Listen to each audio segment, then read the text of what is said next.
Assalamualaikum dan selamat sejahtera saudara-saudari. Kembali lagi ke channel Azuri Farm. Okey, baiklah, di episod kali ini saya nak ceritakan yang sambungan kisah sebelum ni yang saya import telur daripada Turki tu. Sekarang telur tu dia dah menetas dah. So saya nak tunjuk dekat saudara-saudari berapa ekor yang menetas sebenarnya telur daripada Turki tu. Jom ikut saya. Okay, so kat sini dalam ni tempat saya punya hatchery lah. Tempat saya punya hatchery, di sini ada brooder dan saya punya tempatkan saya punya ni lah, incubator saya.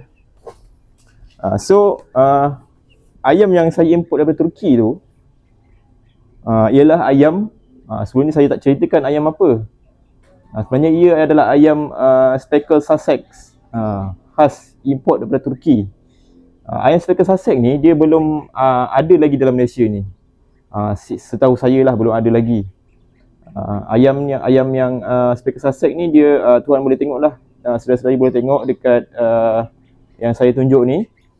Dia bercorak cantik, dia ada bintik-bintik putih, dia ada warna mahogany, red mahogany dan sedikit kehijauan. Okey, buat pengetahuan saudara-saudari, kenapa saya import telur daripada Turki ni? Turki ini merupakan negara hub yang menghasilkan telur di keseluruh Asia Tenggara ni. Apa yang kita nikmati ayam yang import yang sekarang ni seperti Rhode Island, Buff, Plymouth Rock, Sussex, Brahma, semua kebanyakan daripada Turki. Dia kebanyakannya kita dapat sekarang ni melalui Thailand lah, negara Thailand. Daripada situlah saya, kalau boleh saya nak jaga kualiti ayam ni. So kalau boleh saya nak betul-betul daripada Turki. So sebab itulah saya beli daripada Turki telur tu. Okey, daripada 30 biji telur yang jadi, saudara-saudari boleh lihat yang warna merah ni. Ini merah ni. Itu seekor yang kaki dia sakit tu. Yang jadi hanyalah 1, 2, 3, 4, 5, 6, 7, 8 ekor sahaja yang jadi daripada 30 biji. Yang ini. Ini Speckled Sussex Ini contoh Speckled Sussex. Dia ada kemerah-merahan macam seperti Rhode Island, sebab dia ada warna apa, red, mahogany red. So daripada 30 biji yang jadi hanyalah 8 ekor sahaja yang menetas. So daripada 1,700 tu, bahagikan dengan 4 ekor ni, harga seekor tu mungkin lebih kurang dalam RM200 lah. Harga anak ayam seekor ni sekarang ni yang ada dekat saya ni. Seekor RM200. So kalau tuan saudara-saudari tanya saya, nak import lagi tak telur daripada Turki? Bagi saya akan import lagi lah, sebab kalau boleh saya nak ayam yang betul-betul kualiti. Dia kalau boleh ayam tu dengan saiz dia, dengan warna dia yang betul-betul kualiti, dan saya akan beli daripada farm lain pula. Sebab kalau boleh saya nak elakkan ayam-ayam saya ni inbreeding, perkahwinan antara sesama keluarga. So kalau boleh keluarga ayam tu dia jauh lah, dia tak nak yang dekat sesama adik-beradik, sesama anak ni kahwin pula dengan parent dia. Kalau boleh tak nak macam tu lah. So untuk yang sekarang ini, next batch saya akan import lagi telur daripada Turki daripada farm yang lain pula. Okey, bercerita tentang inbreeding pula. Sebenarnya ayam dekat farm saya ni semua saya amalkan outbreeding. Outbreeding maksudnya persilangan perkahwinan bukan antara satu keluarga lah. So saya akan beli ayam saya ni daripada farm-farm yang lain. So saya akan tanya dia beli dengan siapa. So kalau boleh dia bukan daripada datang satu jalur yang sama lah. So saya akan tunjukkan dekat ayam yang saya ada ni.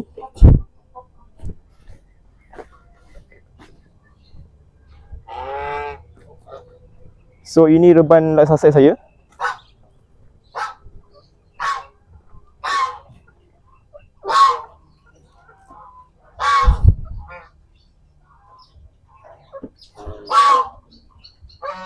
Okey, saya nak ceritakan sikit.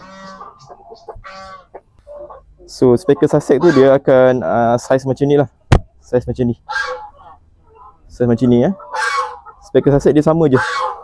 Bentuk sama, cuma dia punya corak warna sajalah dia berlainan. Besar ayam ni. Ayam dia besar. Biasa keluarga Sussex ni dia boleh mencapai berat dia sekitar 4 kilo. 4 kilo, 4.5 kilo.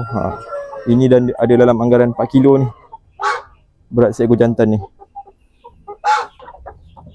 So apa yang saya nak ceritakan tentang inbreeding ni ialah saya dekat sini, dekat saya punya farm ni, saya mengamalkan outbreeding lah. Outbreeding maksudnya saya dapatkan ayam-ayam ni dari farm-farm yang berlainan.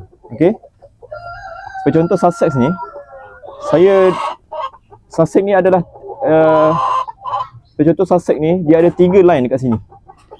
Ada saya beli dekat farm dekat Pahang, ada di utara. So bila macam tu saya amalkan macam tu, dia tak terjadilah inbreeding tu. So saya nak amalkan macam tu, amalkan outbreeding. Bila outbreeding ni nanti anak-anak yang dihasilkan tu adalah berkualiti dan sihat. Daripada segi dia punya kesihatan, dia melawan penyakit. Daripada segi saiz dia, dia tidak terbantut. Dia tidak lambat bertelur. So itu antara kelebihan yang customer saya akan dapat bila beli anak-anak ayam daripada farm saya. So bila inbreeding, itulah antara kelemahan dia. Anak ayam akan mudah dapat penyakit, dia akan terbantut, saiz body dia akan lebih kecil, dia lambat bertelur.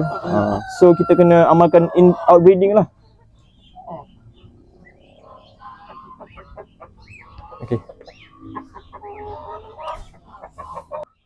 Okey, begitu juga dengan reban dekat sini.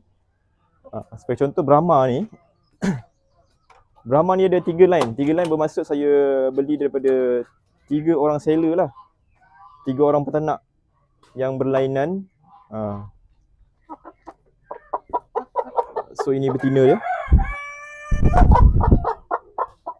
Betina Brahma. Yang penting dia adalah imported line lah, imported bloodline. So Brahma ada 3 line. Dan di bawah ni adalah BPR. BPR pula ada 2 line. Jantan kontes jantan dia kontes lah, dia kontes, dan betina dia BPR yang biasa lah. So inilah antara yang apa yang saya amalkan di saya punya farm. So saya tidak mengamalkan inbreeding. Inbreeding seperti perkahwinan sesama adik-beradik ataupun sesama keluarga. So bila terjadi inbreeding ni, saya dah pernah ada pengalaman bila kita buat inbreeding ni, anak yang dihasilkan daripada ibu bapa yang inbreeding tidak tahan lama. Umur seminggu dia akan mati, dia akan tak berapa kuat lah. So dia merugikan kita sebenarnya.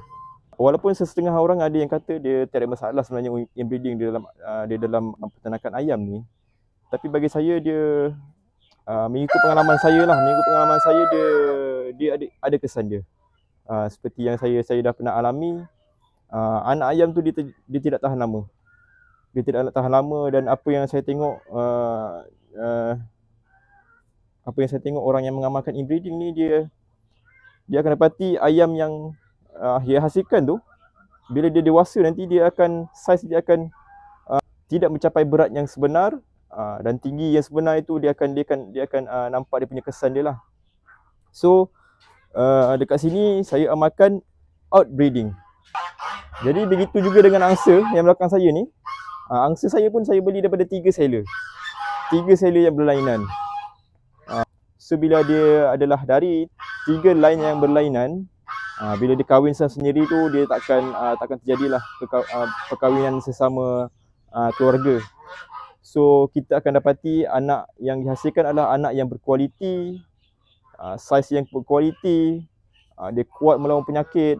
Customer dia akan menang membelilah dengan apa yang dia dapat. Jadi customer dia akan berpuas hatilah dengan apa yang dia dapat apabila dia beli daripada peternak yang tidak mengamalkan inbreeding. Okey, baiklah, sampai di sini sahaja perkongsian saya pada hari ini, di video kali ini. Untuk kesempatan ini, saya ingin memohon maaf jika ada kekurangan daripada saya.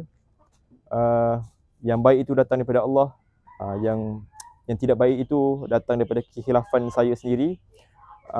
So di hari yang di hujung Ramadan ini, so ada lagi 2 hari lagi untuk kita berpuasa. Saya ingin mengucapkan bagi pihak Azuri Farm, kami ingin mengucapkan selamat Hari Raya Aidilfitri, dan yang terakhir sekali, selamat menternak kepada saudara-saudari sekalian. Assalamualaikum.